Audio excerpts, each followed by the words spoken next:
What's up, everyone? Today we're gonna switch it up a little bit and I'm gonna bring to you the car that started it all.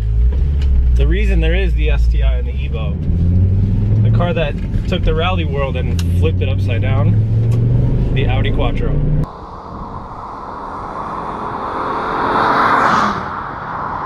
So this is a 1982 Audi Quattro, which I never actually sold 82 models in the US.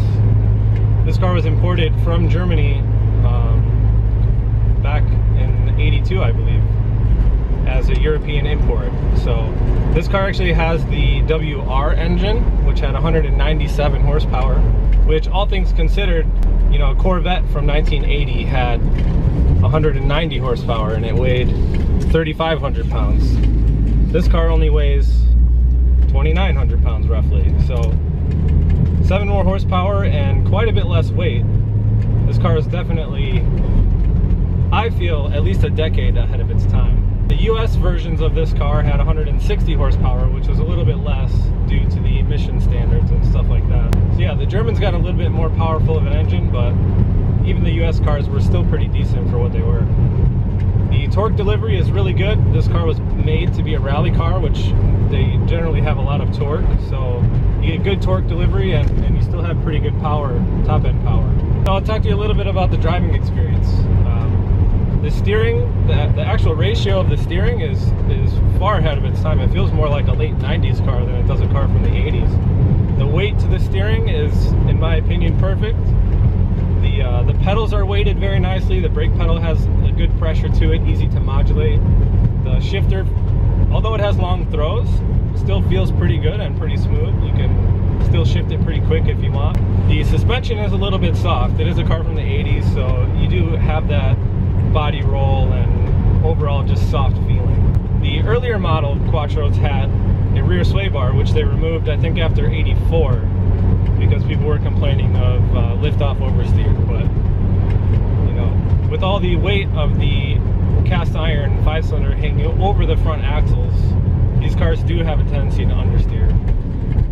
But when you're in slippery conditions like gravel or snow, you can actually lock the center and the rear diff, and the front stays open. So what that gives you is the ability to send 60% of the power to the rear, 40% to the front, with an open diff in the front and a locked one in the rear. So when you're on the power in this thing in the snow, it just goes sideways for days. Totally predictable, totally controllable, just the most fun car you'll ever drive in the snow. The interior is actually pretty nice. The seats are bolstered very well. The leather feels pretty good. The gauges and everything is still kind of 80s, an 80s layout, but overall pretty good materials. The plastics are holding up well. The dash is cracked a little bit. The headliner in the back sags a little, but I mean, you're gonna have this stuff with any 35-year-old car. The heel toe shifting works pretty well. The pedals are really close together actually, which led to quite a big issue in the 80s with Audi, where they had this problem called unintended acceleration, where a lot of people would actually press the gas and the pedal at the same time because the pedals were so close. And Audi almost pulled out of the North American market in 93, I believe it was. A little bit to get used to that, but overall, great feeling, and you know, the driving position is really nice. Now these cars do carry with them a love-hate relationship. This particular car has been in my family since the early 90s, mid-90s. You're going to have electrical problems with old Audis. You're going to have vacuum line problems.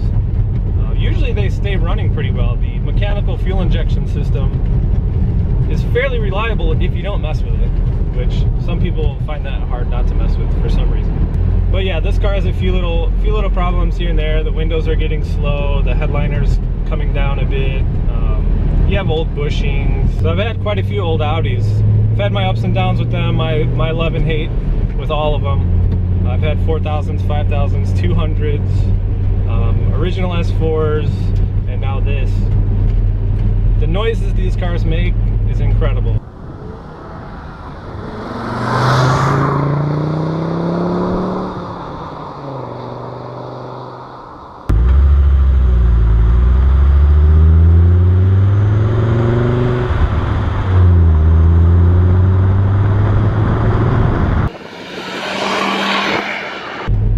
The engine is one of the best sounding, to me, the best sounding engine probably ever made.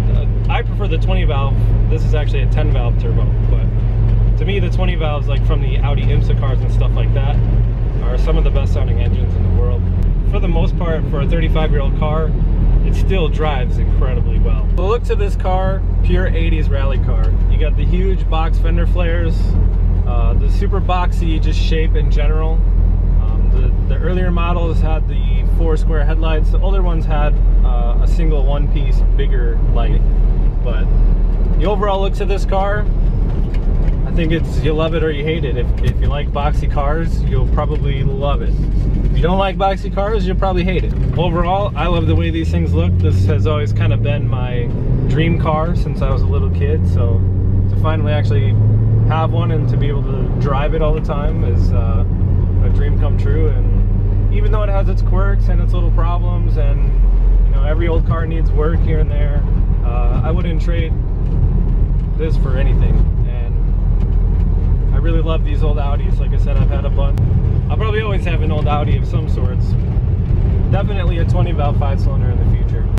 Alright guys, so that's my short little review on having a original Audi Quattro. I hope you enjoyed the video, and subscribe for more cool cars in the future. And if you liked it, smash the like button and leave a comment and tell me what else you'd like to see.